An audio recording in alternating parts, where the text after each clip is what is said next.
O nome da pregação de hoje é A Lei de Deus, episódio 24 aí. A Bíblia que a gente usa aqui é a Almeida, século 21.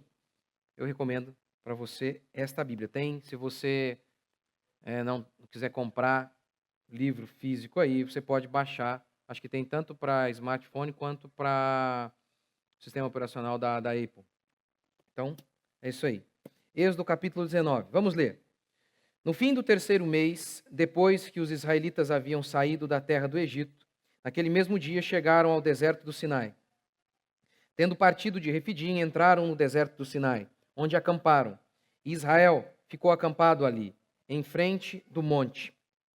Moisés subiu até Deus e o Senhor o chamou do monte, dizendo: Assim falarás à casa de Jacó e anunciarás aos israelitas: Vistes o que fiz aos egípcios e como vos carreguei sobre as asas de águias e vos trouxe a mim. Agora, portanto, se ouvirdes atentamente a minha voz e guardardes a minha aliança, sereis minha propriedade exclusiva, dentre todos os povos. Então Deus, ali no Monte Sinai, estabeleceu uma aliança com o seu povo. Se vocês ouvirem a minha voz, eu vou abençoar vocês. Se vocês seguirem a minha lei, eu vou abençoar vocês. Se vocês não me obedecerem, eu vou amaldiçoar vocês. A lavoura será maldita, seus filhos serão amaldiçoados, vocês serão escravizados por outras nações. E a partir do capítulo 20, a gente tem os 10 mandamentos, a lei de Deus. Verso 6: Mas vós sereis para mim reino de sacerdotes e nação santa. Essas são as palavras que falarás aos israelitas.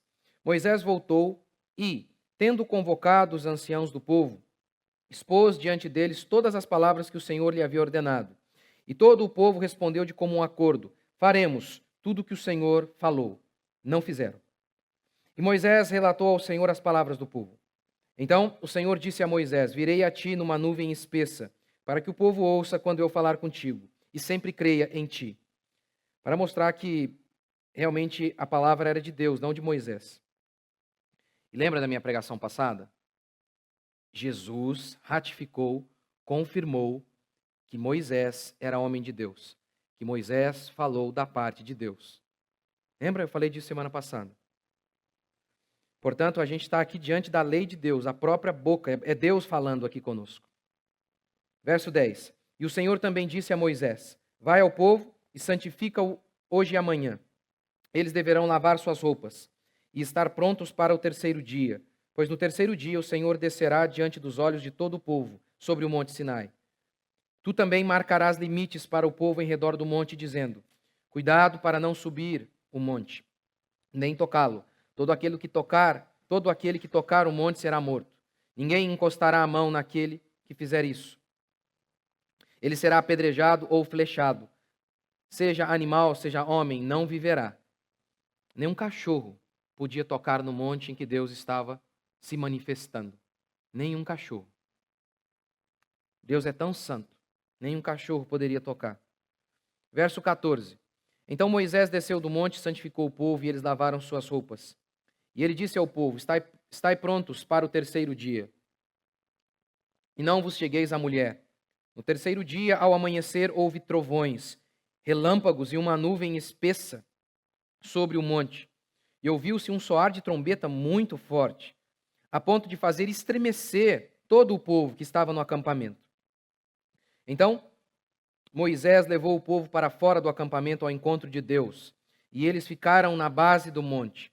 Todo o monte Sinai fumegava. Note isso aqui, encontro de Deus. Como foi o encontro com Deus? Terror total. Pavor. Verso 18, todo o monte Sinai fumegava, pois o Senhor havia descido sobre ele em fogo.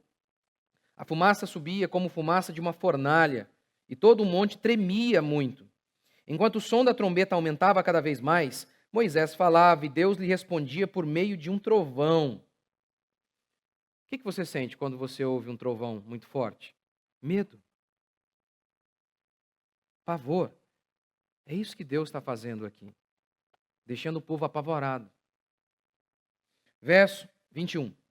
Então o Senhor disse a Moisés: Desce, adverte o povo para não acontecer que ultrapasse os limites para vir até o Senhor a fim de vê-lo e muitos deles morram. Vão morrer. Se relar aqui, vão morrer. Nenhum pecador pode se aproximar de um Deus santo sem que morra. Os sacerdotes que se aproximam do Senhor também devem se santificar para que o Senhor não se volte contra eles. Moisés respondeu ao Senhor: o povo não poderá subir ao monte Sinai, porque tu nos advertiste, dizendo: marca limites ao redor do monte e santifica-o. E o Senhor insistiu: vai, desce, depois subirás com Arão. Mas os sacerdotes e o povo não poderão ultrapassar os limites para subir até o Senhor, para que não se volte contra eles. Então Moisés desceu do monte, desceu até o povo e disse isso. A cena aqui, em que Deus se revela ao povo, é de total, absurdo terror, levando o povo a dizer: não fale conosco. Deus, fale com Moisés. Tamanho cenário. O texto bíblico diz que trombetas tocavam muito alto. O texto bíblico diz que Moisés falava e em meio aos trovões, Deus respondia. O texto bíblico diz que o monte estava em chamas, que o monte tremia, o próprio povo tremia, diz o texto bíblico. Nós não cremos que Deus se converteu. Nós não cremos que Deus mudou. Eu sei. Em inúmeros púlpitos, neste momento, está sendo pregado um outro Deus, que não é o Deus da Bíblia. Este aqui é o Senhor, que se apresentou ao seu povo, que revelou a sua lei ao seu povo, em meio ao terror mais absurdo possível. Irmãos queridos, lá fora, neste exato instante, as pessoas não estão apavoradas. Não estão com medo de Deus. Elas estão em paz. Muita paz. Por quê? Primeiro, porque elas não estão pensando na eternidade. Exceto quando morre alguém próximo, conhecido, elas pensam um pouco, para logo em seguida pensarem que viverão eternamente, se esquecendo de que elas vão morrer. Não pensam. A única preocupação dessas pessoas é conseguir passar na faculdade, no vestibular, é conseguir uma renda maior, é se programar para a próxima viagem. Essas são as preocupações dessas pessoas. Elas não estão com medo ou pensando: o que será de mim quando eu morrer? Segundo, essas pessoas lá fora estão em paz. Sabe por quê? Porque elas acham que elas são boas. É o que elas pensam. É o que elas pensam. Todo ser humano, por mais depravado que seja, sem a atuação do Espírito Santo, ele é completamente insensível para seus pecados. Ele está imerso na lama. Imerso. E não nota que está completamente sujo. Esse é o estado do homem caído. Acha que é bom. Por isso, ele está em paz em relação ao amanhã. Depois, eles acham que Deus não os punirá. Porque dizem: Deus é bom, e distorcem a bondade de Deus, acreditando que a bondade de Deus significa tolerância ao mal. Meu Deus não enviará ninguém ao inferno, diz o homem moderno e até o cristão moderno. Eu pergunto: Deus lhe disse isso? Jesus desceu aqui e disse isso a você? Olha, eu não enviarei ninguém ao inferno. A pessoa retruca: não. Segunda pergunta: então, alguém de confiança, uma boa testemunha, que falou com Deus, disse isso a você? Jesus não enviará ninguém ao inferno? Ela diz mais uma vez: não. Então eu digo a ela: você é completamente louca. Louca. Como você pode definir a vontade de alguém sem conhecer este alguém, sem ter falado com este alguém, ou conhecido alguém que conheceu este alguém? Como? Isso é loucura. Em qualquer lugar do mundo isso é loucura. Mas é exatamente isso que acontece hoje em nosso mundo. As pessoas não estão aterrorizadas com seus pecados. Elas estão muito bem, acreditando que não haverá nenhum problema. Aqui, em Êxodo capítulo 19, nós temos a revelação de Deus ao seu povo. A revelação da lei. A lei é resumida em 10 mandamentos. E mais resumida ainda em 2. Amar a Deus e o próximo.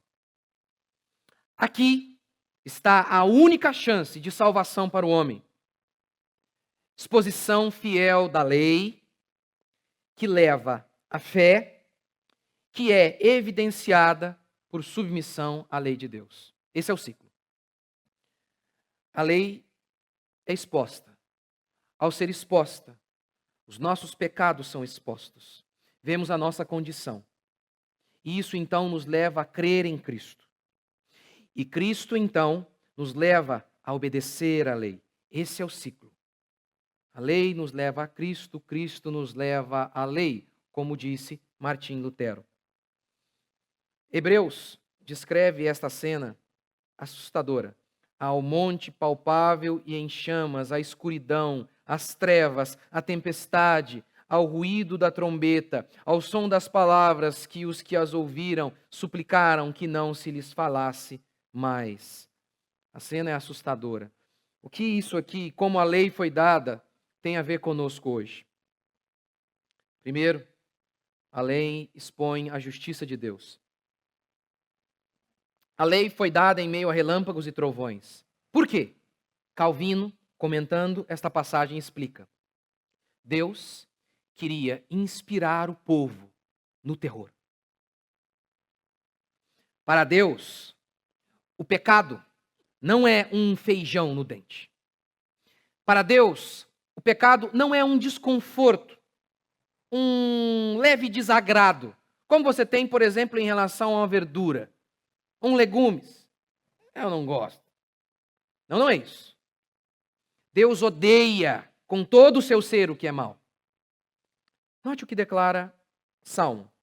Abomino e detesto a mentira, porém amo a tua lei.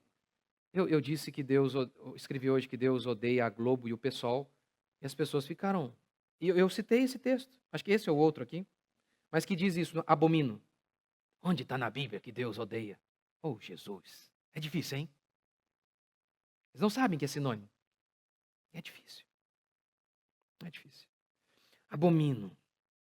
Não é que você não gosta, que você odeia com todo o seu ser. Essa é a ideia de abomino. Abomino e detesto a mentira, diz o salmista, inspirado por Deus. Porque o Senhor abomina o perverso. Não apenas a perversidade, o perverso. Deus abomina, mas os retos trata com intimidade. Lembra daquele salmo em que, inspirado por Deus, o salmista diz que Deus haveria de pegar os filhos dos babilônios e esmagá-los contra a pedra? Lembra disso? Deus odeia o que é mal. É isso que está acontecendo aqui. A lei é exatamente a exposição disso. Deus odeia o homicídio, por isso ele disse, não matarás. Deus odeia a cobiça, por isso ele disse, não cobice. Deus odeia a mentira. A lei foi dada dessa maneira. Relâmpagos, trovões, monte tremendo. Este é o caráter de Deus em relação ao que é mal. Porque o pecado é, antes de tudo, a quebra do amor. É interessante pastores falando sobre pecado num tom suave, como se Deus não se importasse. Não. Deus fala de pecado em meio a trovões. O povo tremendo. Note isso. Há uma criança lá fora.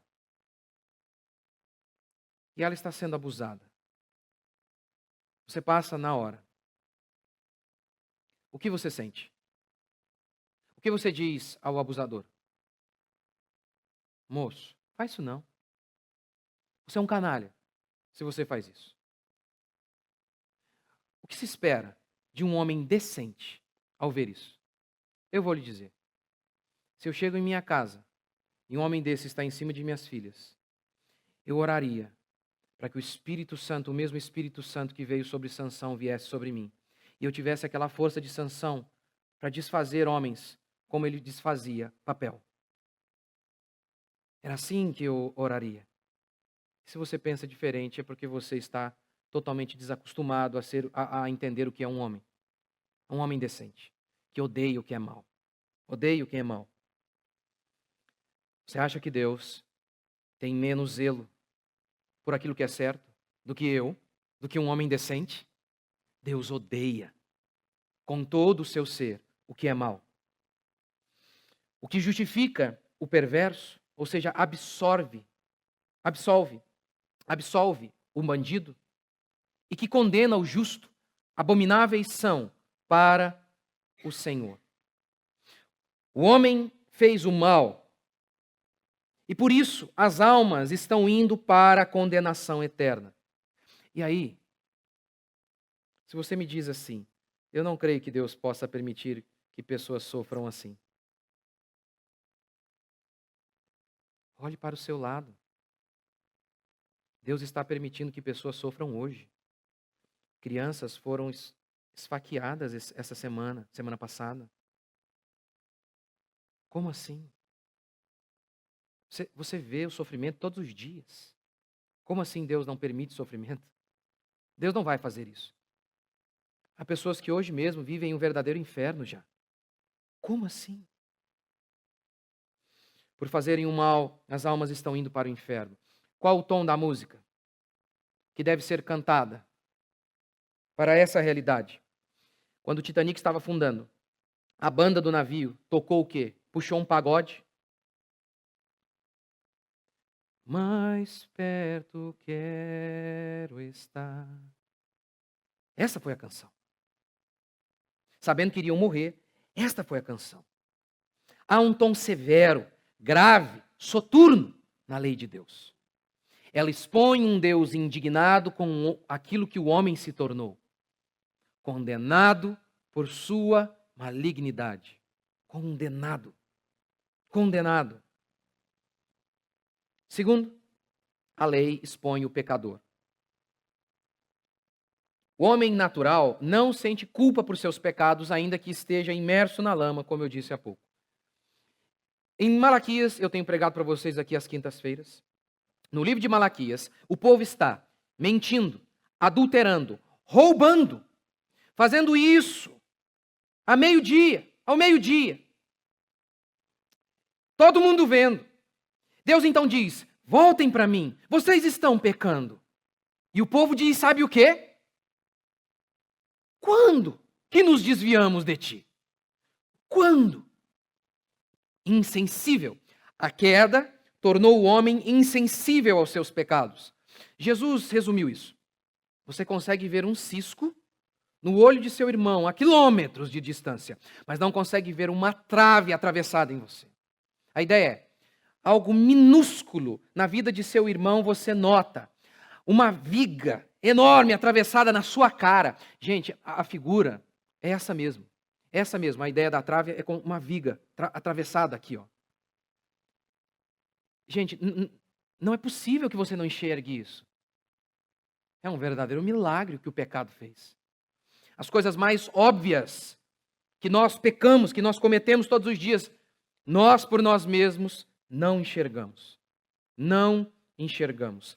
A lei precisa ser dita assim, aos trovões, em meio aos trovões, para despertar um homem adormecido em seus pecados.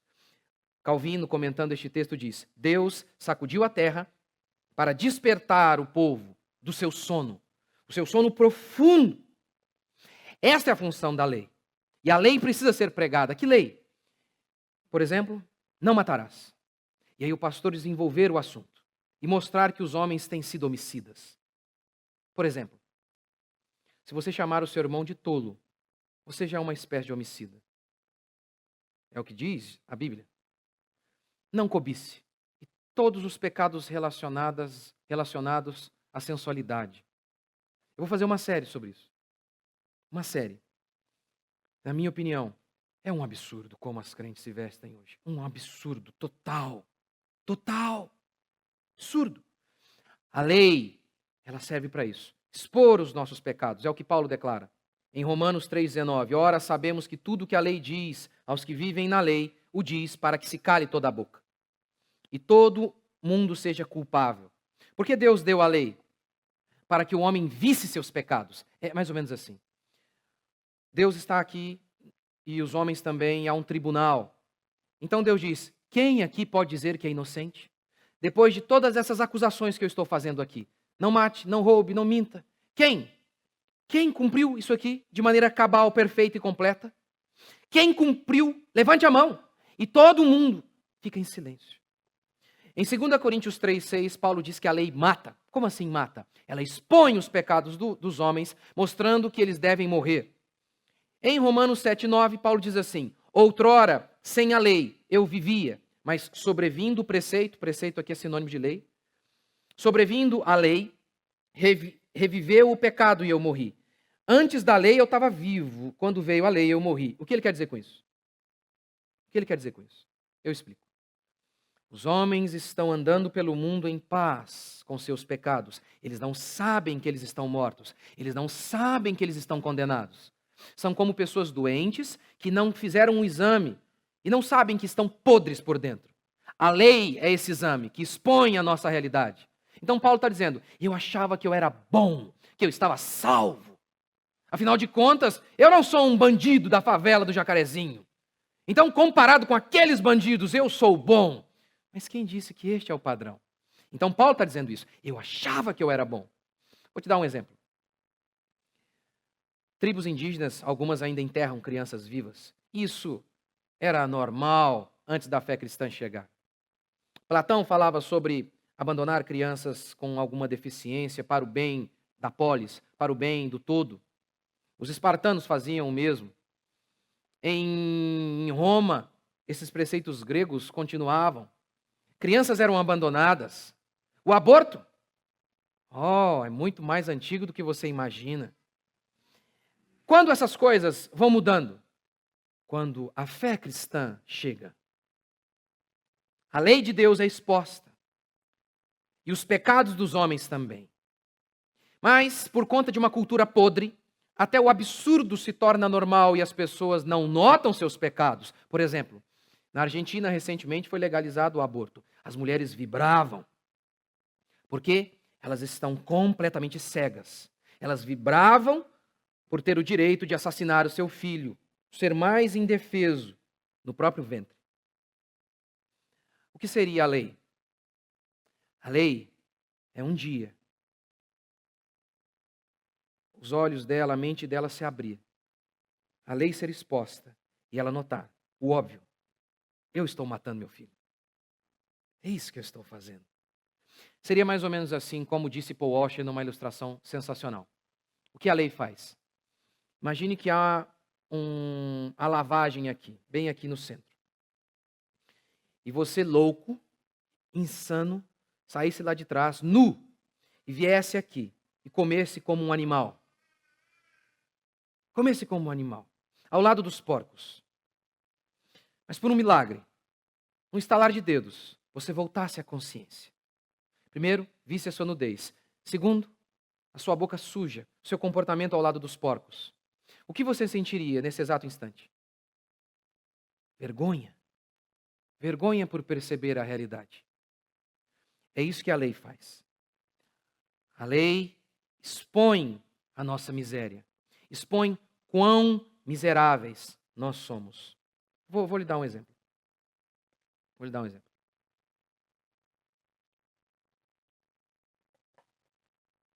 Eu, domingo após domingo, venho aqui há quase 20 anos. E durante todo esse tempo, principalmente antes de ser pastor, ouvi muitos outros pregadores, ainda continuo ouvindo. E aprendi com eles e fui aprendendo sobre a lei de Deus, expondo os meus pecados a cada dia mais. E aí, você vai notando o absurdo. E às vezes eu penso, como eu pude há 10 anos fazer isso? Como eu podia achar que isso era normal? É um absurdo. Eu vou dar um exemplo. A gente está lá reunido, almoçando, e aí alguém diz, olha, tem pastores que eles eles abusam, eles são folgados, abusam das pessoas. Como assim? Eles dão dicas para ganhar presentes. Tá chegando meu aniversário.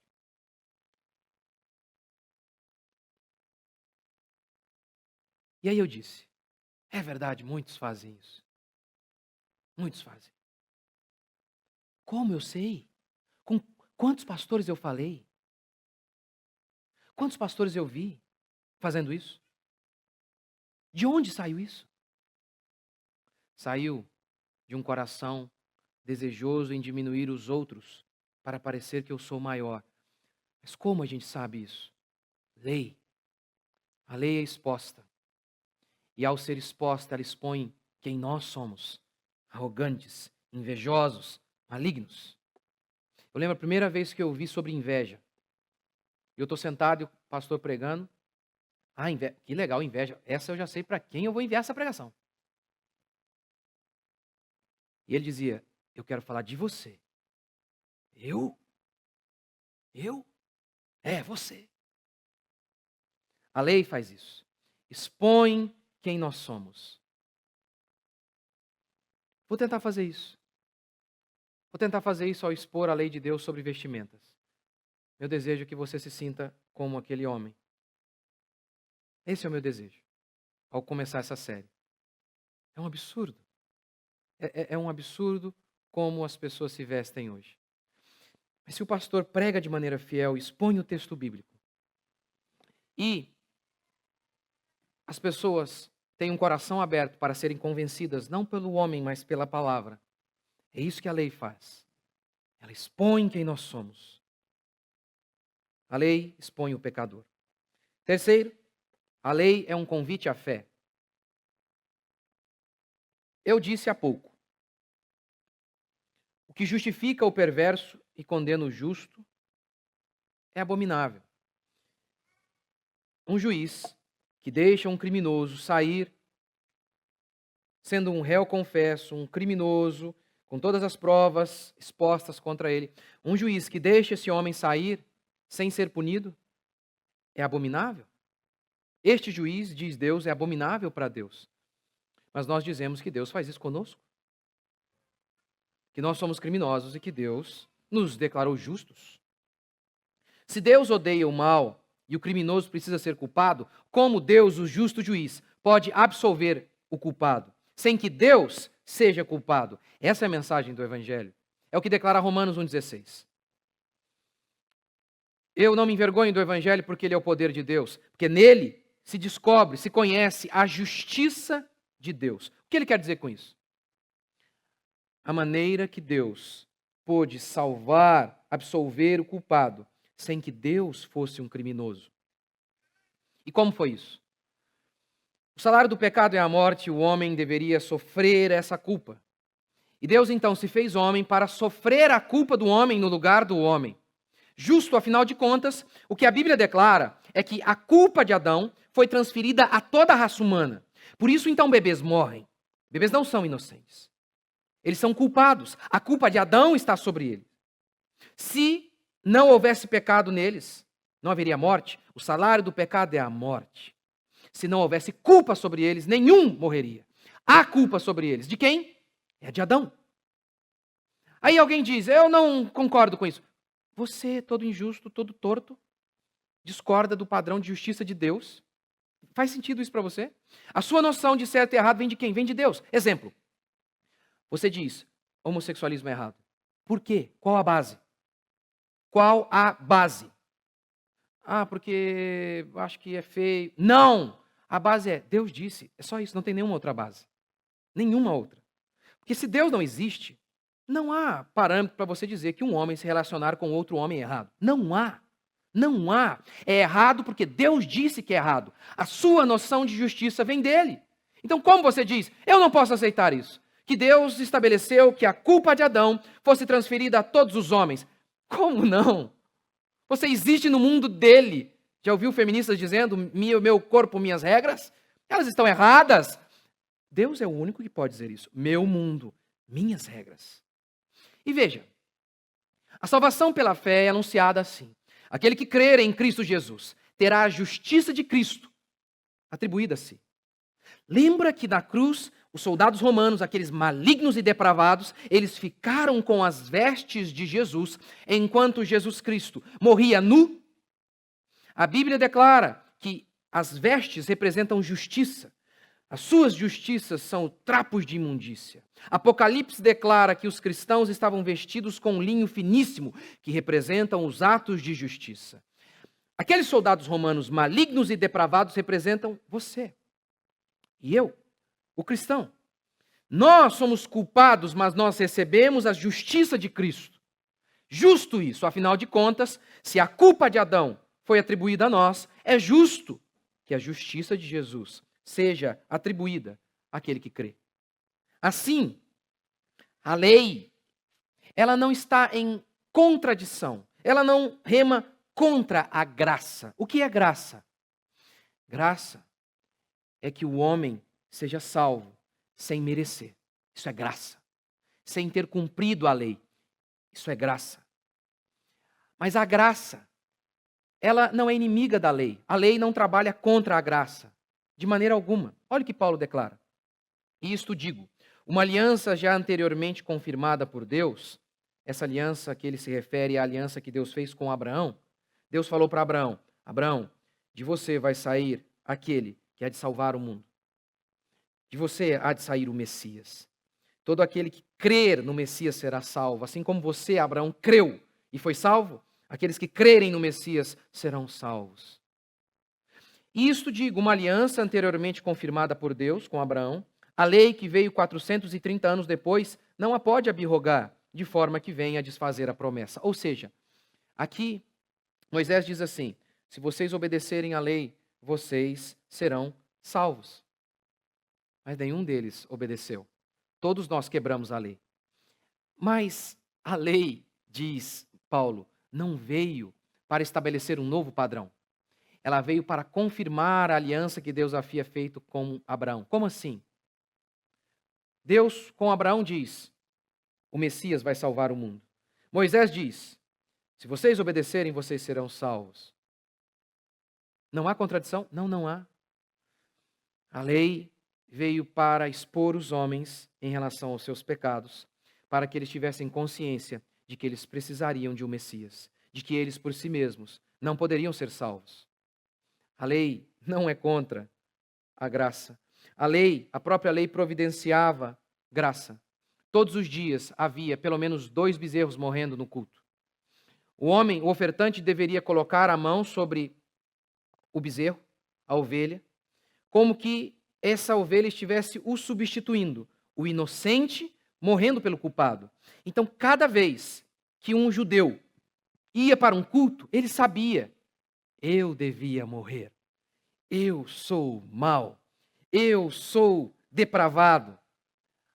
Na própria lei estava a mensagem da graça e de salvação. Quarto, a fé é um convite de volta à lei. Paulo disse que a lei é boa, Jesus disse que veio cumprir a lei, e Lutero afirmou: a lei nos leva até Cristo para sermos justificados, salvos. E Cristo nos leva de volta à lei para sermos santificados. Você já deve ter ouvido muitos pastores coniventes com o pecado, citando de maneira distorcida Paulo, quando Paulo disse assim: não estamos mais debaixo da lei. Não estamos mais debaixo da lei. É muito comum quando você diz: olha, isso é errado o que você está fazendo. E eles retrucam: não estamos mais debaixo da lei. Olha, você não pode se vestir assim. Não estamos mais debaixo da lei. O que significa a frase de Paulo, não estamos mais debaixo da lei? De maneira resumida, a lei corresponde aos 10 mandamentos. E depois, aos mandamentos cerimoniais relacionados à vestimenta, comida, culto, as ordenanças e as suas maldições e bênçãos. Em relação a que nós não estamos mais debaixo da lei? Não mate, não roube, não minta. Hoje nós então podemos matar, mentir e roubar. Faz sentido isso? É isso que significa não estar debaixo da lei? É ter uma atitude mais conivente com o pecado? É isso mesmo? É isso. Deus mudou. No Antigo Testamento, Deus se apresenta irado em relação ao mal. No Novo Testamento, ele diz, gente, onde eu estava com a cabeça? Para ficar brabo assim com o pecado. Gente, acabou isso, eu me arrependo. Esse é o Deus dos evangélicos, de muitos evangélicos modernos. O que significa não estou debaixo da lei? É claro que não é nada disso. Não é conivência com o pecado.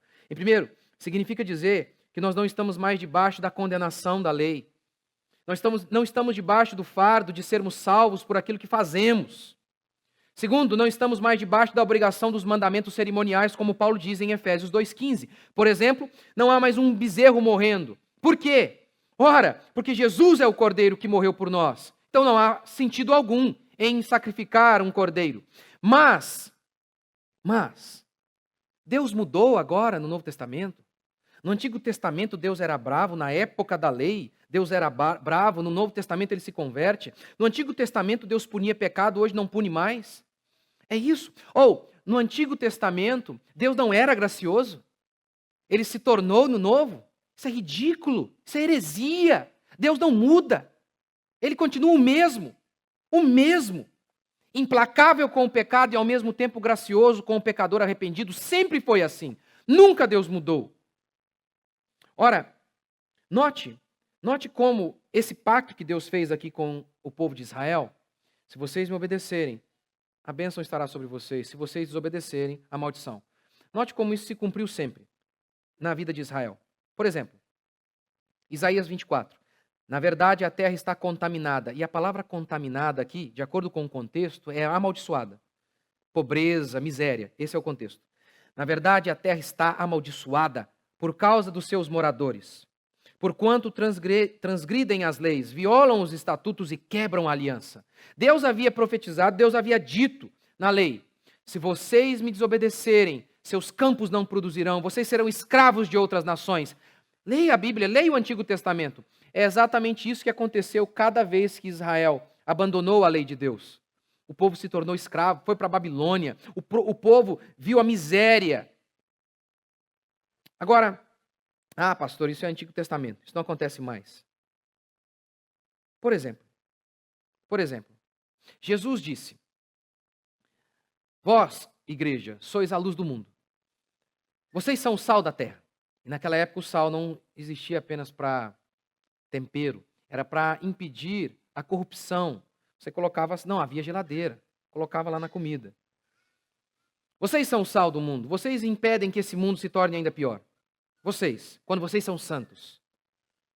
Mas, se o sal perder o sabor, não presta mais para nada, a não ser para ser pisado. Só isso. Note, por exemplo, na Europa.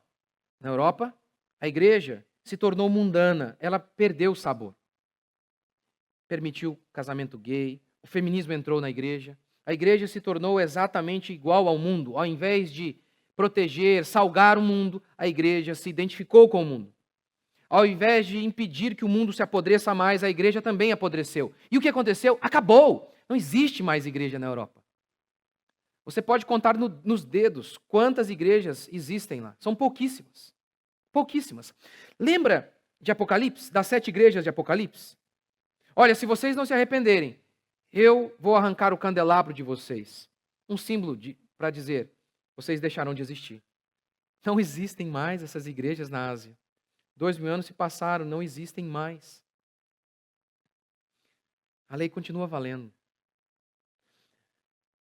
Ananias e Safira, Novo Testamento, eles mentem. E é uma mentirinha básica, gente. Uma mentirinha que não afetou ninguém, que não prejudicou ninguém. Eles venderam um terreno por 100 mil e decidiram ofertar 50 mil na igreja. Mas dizendo assim, olha, aqui está todo o valor do terreno. Eles queriam ser generosos, mas também queriam ficar com uma parte do dinheiro. Primeiro que eles não precisariam fazer nada disso. Não era obrigado a dar nada. Mas eles quiseram dar, mas mentiram, para parecer que eram generosos.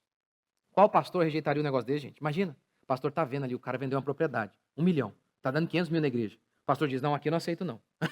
Imagina? Não. Pedro, ao ouvir o que Ananias falou, ele diz, vai cair morto agora. Pum! Imagina você ir para um culto. Como é que foi o culto lá? Nossa, morreu um cara no culto. Meu Deus. forte. Mulher dele se aproxima. Quanto você vendeu? Por quanto vendeu o terreno? 50 mil. Pode deitar no caixão que seu marido está ali. Pô, mulher morre. Que Deus é esse que eles estão pregando aí hoje? Deus, ele continua o mesmo. Deus não muda, não muda. A sua lei é para nós. A sua lei é boa, diz Paulo, santa, perfeita. O não matarás continua. O não cobiçarás continua. Ora, só homens justos podem ser salvos. Só homens justos. Porém, nós sabemos que não existem homens justos. Paulo diz em Romanos 3, não há um justo sequer. Não há. Romanos 10:5, Moisés escreveu, o homem que praticar a justiça decorrente da lei viverá. O homem que obedecer toda a lei viverá, mas nenhum homem conseguiu obedecer. Nenhum homem. Até quando o homem faz o bem, ele faz o bem motivado pelo mal. 1 Coríntios 13 diz, o homem pode entregar todos os seus bens aos pobres e não ter amor. Um homem pode entregar o próprio corpo para ser queimado e não ter amor. Tudo que os homens sem Deus fazem é maligno. Tudo. Tudo. Nem mesmo o amor que eles têm pelos seus filhos é puro. Por isso, a Bíblia diz, nenhum homem jamais cumpriu a lei. Eles são impuros, tanto exteriormente quanto interiormente. Mas há um problema então, porque Deus é justo. E Deus não pode ser conivente com o mal. Como então resolver esse problema? Só há um jeito de sermos salvos, declara a fé cristã. Pela fé. E a evidência dessa fé é a obediência à lei. Nós não somos salvos pela bondade. Nós somos salvos para a bondade. É o que declara Efésios. Porque pela graça sois salvos, mediante a fé. E isto não vem de vós, é dom de Deus, não de obras. Vocês são salvos pela fé, não pelas suas obras. Para que ninguém se glorie. Pois somos feitura dele, criados em Cristo Jesus para as boas obras. Notou o que ele diz? Vocês não foram salvos pelas obras, mas vocês foram criados para as boas obras. Você não foi salvo porque veio ao culto, porque você orou. Na realidade, você nem mesmo pode orar sem Deus. A Bíblia declara que sem o Espírito Santo nós não sabemos orar, não é possível orar. Não é possível. Você não é salvo porque você deu um dinheiro. Não, de maneira alguma, mesmo porque sem Deus, se você deu dinheiro para alguém, para uma pessoa lá fora, aqui na igreja, pode ter certeza, sem Deus, nunca a sua motivação foi completamente pura. Nunca foi. Foi talvez fazer um negócio, como muitos fazem hoje, não fazem? São generosos. Eles dão dinheiro mesmo, mas porque eles veem uma oportunidade de negócio. O pastor diz, dê aqui, você vai ganhar não sei quanto. Ele vê um negócio. Então por isso que ele deu. Não é por amor à obra, às pessoas carentes que igrejas decentes fazem isso e ajudam, por obra social. Não, está nem aí. Nem aí. É por medo, talvez, de perder o emprego. Só isso. Não há motivação pura num homem sem Deus, diz Paulo em Romanos. Aquele que está na carne, ou seja, não nasceu espiritualmente, não pode agradar a Deus. Tudo que você faz sem Deus é impuro, inaceitável. Por isso, ninguém pode ser salvo por aquilo que faz. Porque tudo que o homem faz sem Deus é impuro. Por isso ninguém foi salvo pelas obras. Mas aí Paulo diz, mas nós fomos criados para as boas obras. Como assim? Você não é salvo pela sua bondade, mas você é salvo para fazer o bem. Você não é salvo por fazer o bem porque você só faz o mal. Você não é salvo por fazer o bem. Você é salvo para fazer o bem. Já que, sem o Espírito Santo, sem Deus residindo em você, não é possível que você faça o bem. Nesse sentido, a lei, quando ela é exposta, os nossos pecados são revelados. Assim, nós vemos que somos maus. Ao vermos que somos maus, buscamos Jesus Cristo. E Jesus Cristo, então, nos traz de volta para obedecer à lei. E eu vou explicar isso por meio de uma figura. Você está indo para o buraco. A lei diz, você está errado. Você está matando, mentindo, enganando. Nesse caminho, o seu destino é o buraco. Alguns, ao ouvirem isso, ficam revoltados contra o pregador, contra a lei. e esbravejam e gritam e dizem: que absurdo, que absurdo. Outros notam que a rota precisa ser mudada, que eles estão perdidos. E eles buscam o refúgio em Jesus Cristo, o único que pode salvá-los. E então se apegam em Jesus Cristo e saem daquele caminho. Saem. Não é possível que um homem cristão se converta e continue neste caminho. Não é possível que um cristão se converta a Cristo e continue adulterando, e continue no homossexualismo, e continue roubando e mentindo sistematicamente. Não é possível. Ninguém é salvo porque se libertou de seus pecados, é o contrário. É porque foi salvo por Cristo, ele é liberto. Ninguém é salvo porque mudou a rota. É o contrário. É porque Deus o salvou. Ele tem os seus olhos abertos e ele nota que ele precisa mudar a rota. Nós estamos aqui hoje, somos cristãos. É isso que nos difere em relação a todas as religiões. Todas mesmo, sem exceção. E em relação a todos os caminhos filosóficos também. Todas as filosofias e religiões propõem um caminho apenas. Seja bom e você será salvo. A Igreja Católica providencia esse caminho. As falsas igrejas evangélicas também. As religiões, Platão dizia isso, o caminho para não irmos para o inferno dele lá, era a justiça, sermos justos. As religiões e as filosofias apresentam este caminho de salvação. Seja bom, você então será salvo. A fé cristã é a única que diz o contrário. Não. Você precisa ser salvo para aí então ser bom. Você talvez está me ouvindo aqui, talvez você é viciado em pornografia, em bebida, em tantas coisas. E você diz: eu preciso mudar primeiro para me converter. Não. Você não pode por si mesmo. Você precisa crer em Cristo, para daí então ser livre de seus pecados. É o contrário. A mensagem do Evangelho é o oposto do que você pensa, é o oposto do que o mundo ensina. Por isso Jesus disse: vinde a mim, todos os que estáis cansados e sobrecarregados. Jesus não disse: venham, depois que arrancarem todos os seus fardos, que vocês se desvencilharem de todos os seus pecados, depois que vocês mudarem por completo, venham a mim. Não! Venham, que eu vou mudar vocês. E a fé que eu dei a vocês, que eu darei a vocês, há de transformá-los. Não existe isso em lugar algum. Por isso, só a fé cristã salva. Só ela oferece salvação a pecadores. Só ela. Todas as religiões salvam homens bons. Por isso, não salvam ninguém. Só a fé cristã oferece salvação gratuita ao depravado. E quem é o depravado? Todos os homens, sem exceção. Por isso, a salvação oferecida em Cristo é a única, logicamente possível. Porque eu tenho espelho em casa. Eu sei que se a salvação dependesse de mim, sozinho, ser bom, o meu lugar era no inferno.